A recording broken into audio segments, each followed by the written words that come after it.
following podcast is a Jill Divine Media production.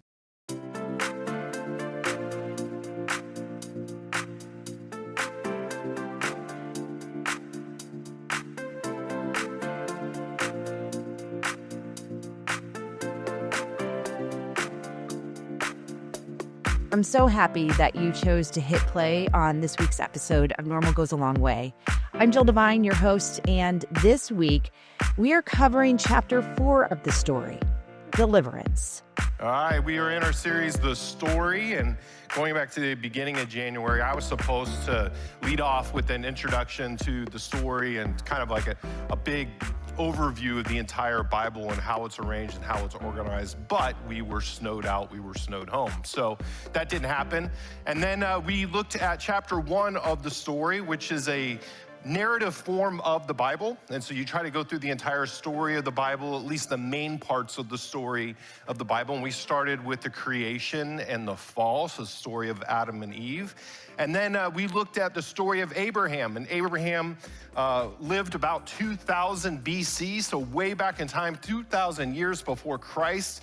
And we looked how God called Abraham and his descendants to be his chosen people. And God was going to use this new chosen people to bless the rest of the world, to be an example to the rest of the world and to bless the rest of the world. And of course, Abraham had his greatest trial.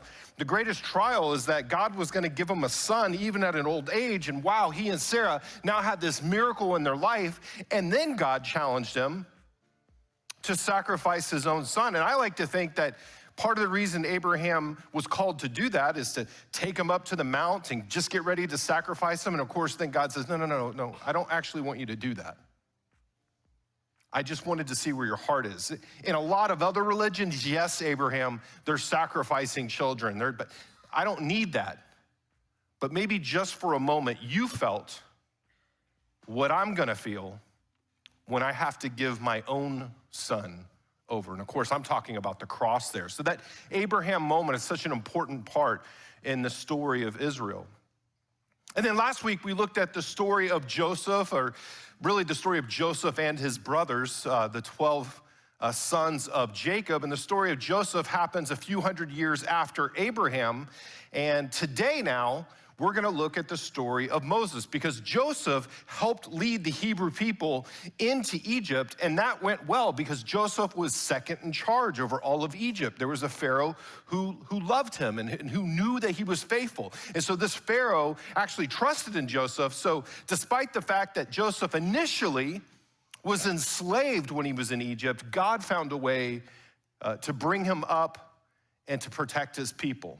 But our story begins today in Exodus chapter 1, because generations after Joseph's family, there was a new king, there was a new Pharaoh in Egypt. And this is where it begins in verse 8. It says, there's a new king to whom Joseph meant nothing. He didn't know about him, didn't care about him, didn't care about Joseph's God, forgot the story, who knows.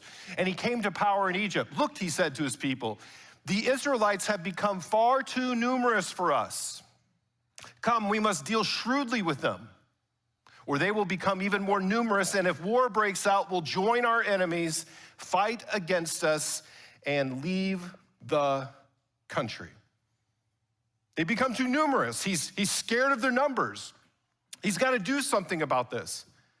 And so Pharaoh finds a very unique way to make sure that he can keep his thumb on them. Pharaoh uses the old trick that almost every place in the world has used at some time, and that trick is slavery. Verse 12 says, but the more they were oppressed, the more they multiplied and spread. Like the more you did to them, the more God found a way to bless them. So the Egyptians came to dread the Israelites, and they worked them ruthlessly. Now Pharaoh's got a problem. Because it's like the more he oppresses them, the more he enslaves them, the more he beats them, the better they seem to be doing. Like God's finding a way to bless them. They're multiplying and multiplying. And so Pharaoh's got this real problem on his hands that the earlier question of whether they would ever rise up against them is now even doubly the problem. And so Pharaoh comes up with another idea. And this idea is to kill the firstborn sons. See, Pharaoh knows something. If you can take out the next generation of leaders, the firstborn sons, if you can take out the next generations of leaders, it'll be so much easier to control these families, to control these people. And so he orders the midwives, if a son is born, to kill the son, to make sure that son doesn't live. It's a terrible thing. And then in verse 19, the midwives have an answer for Pharaoh, because Pharaoh's wanting to know, well, why are some of these babies living? I don't understand what's happening. You're supposed to kill them at childbirth. And the midwives, these are my heroes of the entire Old Testament. Shiphrah and Puah, get to know their names. Maybe name your kid after them. Anybody? Shiphrah and Puah answered Pharaoh, Hebrew women are not like Egyptian women. They are vigorous and give birth before the midwives arrive, as if to say, Hebrew women are not like your wimpy women. They're vigorous. They give birth before the midwives arrive. Then Pharaoh gave this order to all his people. He can't trust the midwives. They're ignoring him. So he says it to all the people, to all the citizens. Every Hebrew boy that is born, you must throw into the Nile, but let every girl live. Again, he's trying to take out the future leaders. And why are the girls useful? I don't even want to say why. Well, the Shiphrah and Puah and the other midwives, they gave this same blessing to Moses. They helped his mom, they helped his older sister hide Moses for as long as they could. And eventually, when they realized that the citizens were closing in on them and they were going to take out their son as well, they hid Moses in a basket. And I'm sure with lots of prayer, a tremendous amount of prayer, the kind of prayer that no mother wants to ever have to say, had to bless her child and give her child over to God as they placed him in the Nile and Moses floated away. His older sister kept watch over the basket, followed it.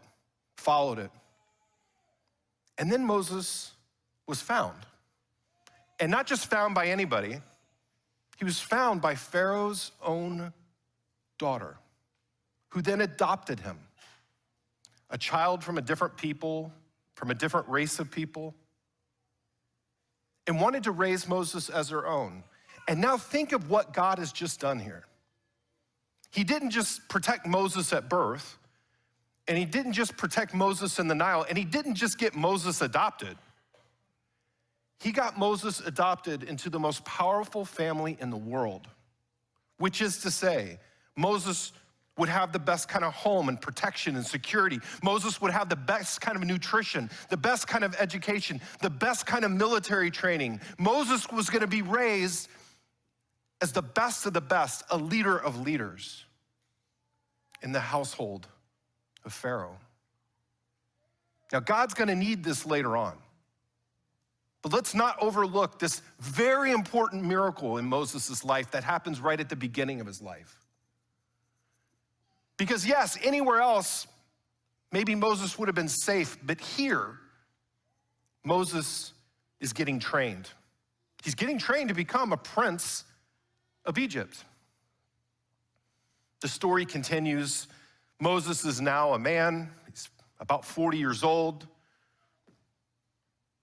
He sees a slave being beaten, and he comes to the slave's defense. He can't imagine how this is happening. And he actually kills the guard. And then he flees. He flees to Midian. I think he's confused. I think he's confused about what Egypt is, what his home is, why they're doing the things they're doing. And so he goes to Midian, and in Midian, he meets a family there, and he ends up marrying into the family. Moses is married off to a daughter named Zipporah. And one of the most common pictures of Moses and Zipporah is a painting like this. And you'll notice something about her. Zipporah has dark skin.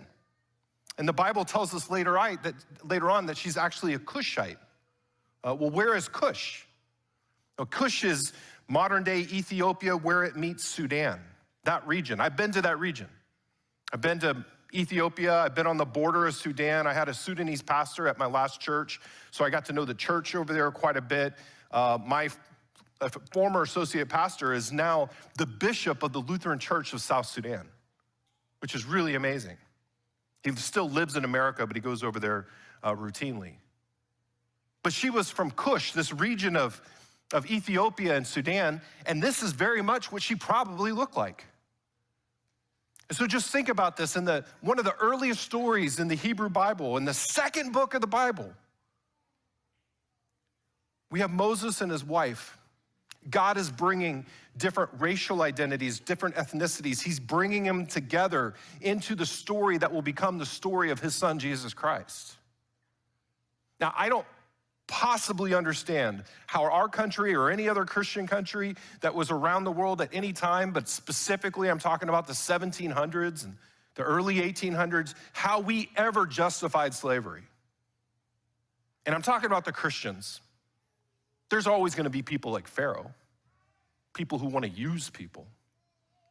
But I don't know how a church-going Christian could ever open their Bible and think, this is what God thinks is okay.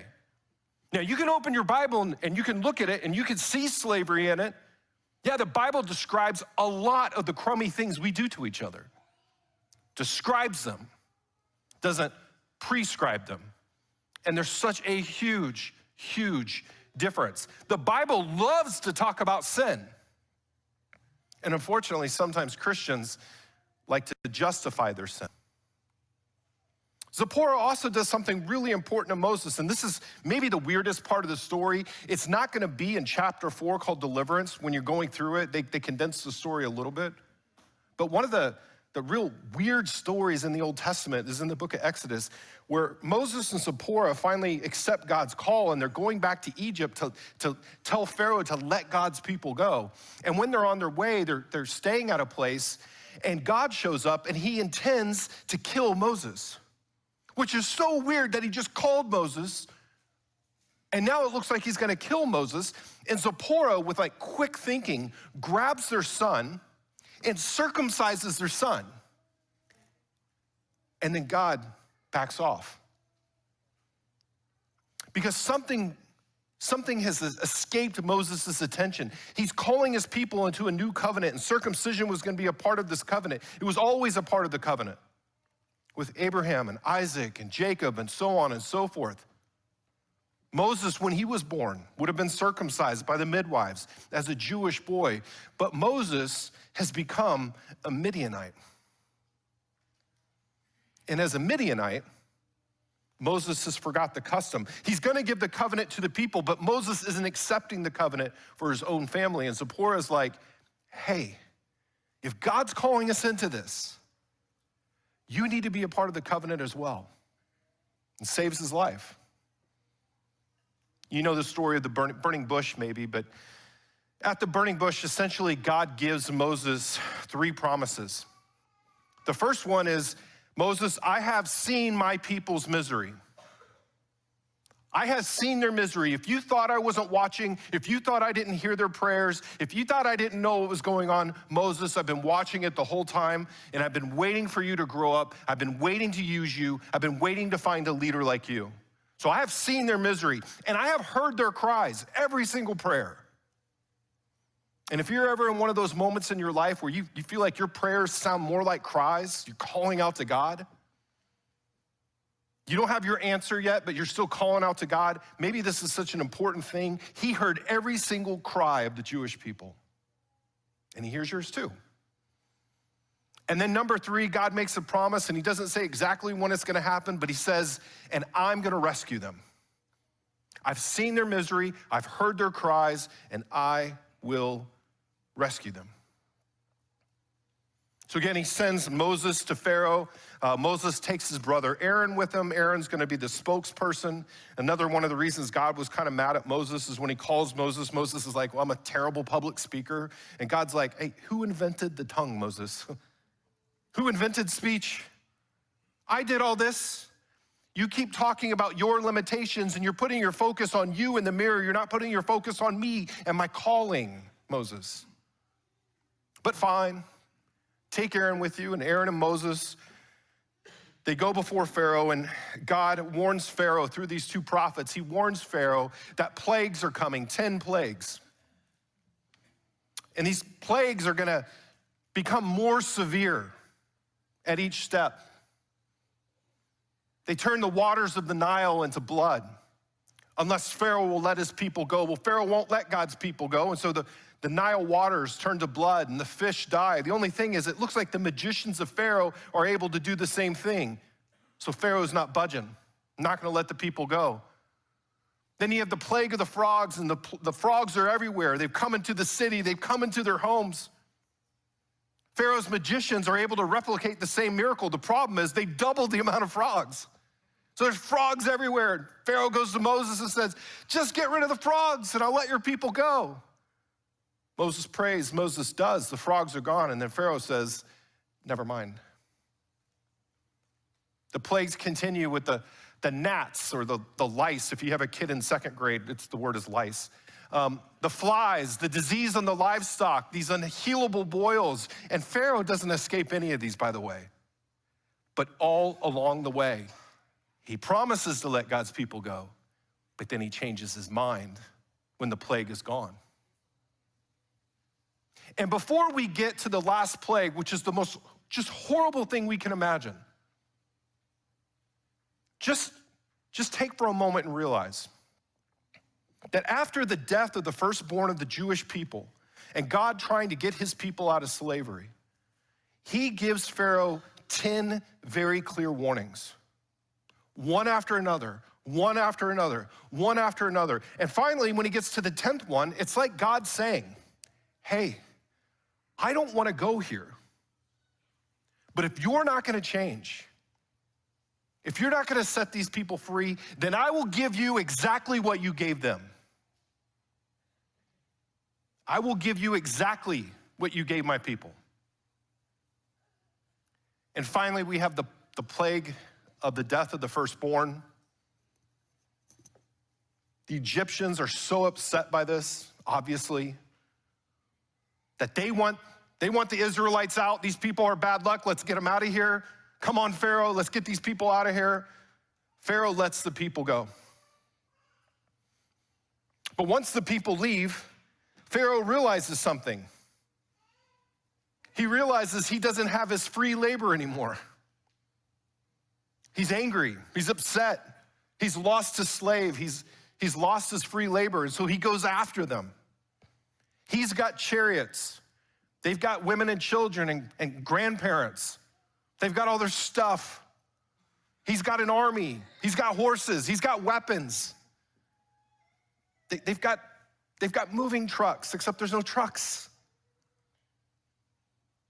And at every turn, you can just imagine the Jewish people thinking, the most powerful army in the world is hunting us down. We have no chance, but God leads them by fire at night, by cloud by day.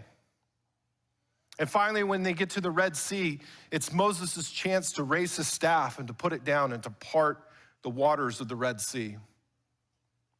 And the Bible's just kind of super clear, but it's hard to get a picture of it. This is verse 29. In chapter 14, it says, the Israelites went through the sea on dry ground with a wall of water on their right and one on their left. And that day, the Lord saved Israel from the hands of the Egyptians. And Israel saw the Egyptians lying dead on the shore. And again, I don't know how to describe it. I can just read the scripture there, but there was a movie before I even had kids, and then when I did have kids, I showed them this movie. It was The Prince of Egypt, and these are a couple of the pictures that they had. If you can just imagine, these are like awe-inspiring pictures. You know, Moses splitting, and this what it might have looked like. And then I have another picture as the people are walking through, and you look as they're going through with their torches, and like there's a fish there, a whale maybe. Somebody even points out that the way that the tail wags a little bit, that this would have been an ancient sea creature, not a modern whale. I don't know. But they get to dry ground. And this becomes the defining story of the Jewish people. Now you might ask, well, why did the angel of death, when it went in to kill the firstborn of the Egyptians, why didn't it affect the firstborn of the Jewish people? Well, the Jewish people were given a command by God that they were to sacrifice a lamb or a goat, an unblemished one, and to take the blood and to paint their doorposts. And when the angel of death would come through Egypt, it would pass over their homes because it saw that there had already been sacrifice there. They were also commanded to have a meal with their family, and this meal would become a yearly meal from the Jewish people from that point forward. It was called the Passover. I call the Passover meal the first fast food meal in history because the Jewish people were commanded by God, hey, put your sandals on, tuck in your cloak, have your staff, and eat your meal standing up, because as soon as this goes down, you're gonna have to get out of Egypt. Because he's gonna come for you. This is your chance. This is a fast food meal, guys. Eat fast and get out of town. And so this Passover meal, every time we come to the Lord's Supper, in a way, we're celebrating a new Passover, a new forgiveness, a new sacrifice, a new lamb who has taken away our sins. Every time we come to this meal, it's like a new Passover meal. And this becomes the defining story of the Jewish people. And every year when they celebrate the Passover, they don't say that they're just celebrating the Passover. They say they are reliving the story of the Exodus. It's their deliverance story. And there's two big things that really stand out to me in the story of Moses. Number one, for all you ladies out there, a lot of times you read through the scripture and it seems like it's just a bunch of names of dudes. But in the story of Moses, I'm gonna tell you something. There are a lot of female heroes in the deliverance story of God's people. There's a lot of women stepping up and a lot of men who are not. Moses' mom and his sister, they hide the baby, they protect the baby. Shiphrah and Puah and the other midwives who delivered Moses and others and ignored the most powerful man in the world, Pharaoh. Ignored his orders. Pharaoh's daughter for adopting a son that didn't look like her. Zipporah, Moses' Cushite wife, who seems to take his covenant with God more seriously than he does. More seriously than the leader of the Israelite people does. So there's a lot of female heroes in the story. But number two, there's a lot of people, and I think this is possible to do to some degree. There are a lot of attempts that you can reasonably make to explain away a lot of the unbelievable parts of the story. And a lot of people try this. Other bodies of water have been turned blood red.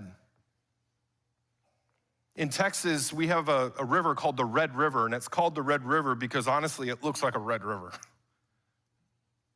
It's the clay, yeah. There's also bacteria out there that they can get into bodies of water and they can turn the water red. There's gases that can leak from the floor of bodies of water, and in some instances, it actually kills off the fish. And if that were to happen, yeah, maybe a plague of frogs would leave the lake or the pond and go into the city. There's even recent historical events like in Cameroon at Lake Nyos in 1986, where gases came pouring out of the lake and killed over 1,700 people and 3,500 livestock. And because the CO2 that escaped was heavier than the air, it descended onto villages and it suffocated all of those within about 16 miles of the lake. Except most notably, some people on the second story of homes lived through it. Because again, the CO2 was heavier than the air, and it just took out those at ground level. You wanna know something about Egyptian homes at that time? Guess who slept on the first floor? The firstborn son. And there are some who believe that there's an underwater shelf in the Red Sea that if the waters are parted a bit by a huge storm or a hurricane or something like that, it exposes a passway through. People have been trying to find that passway. There's even a researcher who led a dive team, and he claimed that they found a slew of artifacts, like the remains of chariot wheels. They found the parts that were inlaid with gold. They didn't decompose because of the gold that was around them. And I've seen the supposed pictures. Now, are they legit? I'm not an archaeologist, but I'm not so sure they are. But I don't know. So yeah, You can come up with natural explanations for some stuff, but here's the thing. The more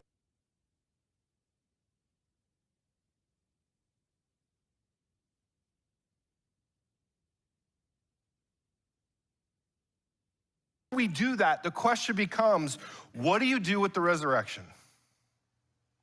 Because if you want to explain away all that stuff with natural answers, then what do you do with the resurrection? Because if he didn't really rise from the grave, if Jesus didn't really rise from the grave, then why are we here on a Sunday morning when it's going to be in the mid-60s in February? And if Jesus, didn't really rise from the grave, then why would the disciples all die, give their lives for a lie? The resurrection is the power of God over death. And it's that historical event that gives eternal life to us. If we can't leave room for the cross and the tomb to be historical miracles, the work and power of God, and it can't just be a metaphor, that's not good enough if we're talking about salvation. We're not here to tell good stories. We're here to connect with the living God. And so of all the ways that the gospel writers could choose to begin the story of Jesus, they all quote Isaiah 40, and this is what Isaiah 40 says. In the wilderness, prepare the way of the Lord. Make straight in the desert a highway for our God. What are they saying? There's gonna be a new Exodus. Rather than an oppressive king, we have a suffering servant, and he gives his life as an atoning sacrifice to destroy the power of sin in our lives. Because we all have Egypts, don't we? Addiction and depression and anger and rage and prejudice and hate and ego and dishonesty. We all have Egypts in our life that try to trap us. We could all make a list, and we're all guilty, and all those lists would be long. Sin is just a very short word that means spiritual slavery. Yet the new Exodus is telling us that all we need to do, just like the Jewish people, is to cry out like slaves in Egypt, and God will hear us.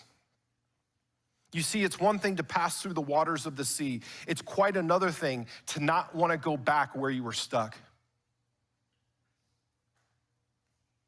Don't settle for bondage, spiritual or actual.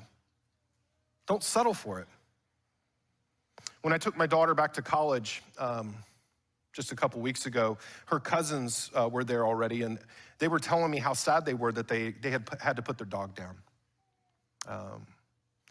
And they had him, I think, since elementary school. So, I mean, they just grew up with this dog, an old Rottweiler. Big Rottweiler. They were telling all these sweet stories about him and just going on and on about how much they loved him. And yet I couldn't get out of my mind the last time I saw their dog. Jagger was over 100 pounds, like Mick Jagger. He didn't play the guitar, but he was over 100 pounds, and he had really let himself go.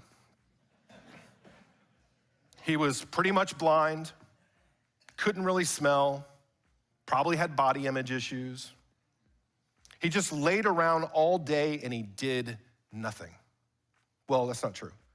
He laid around all day and did nothing except farted very smelly farts.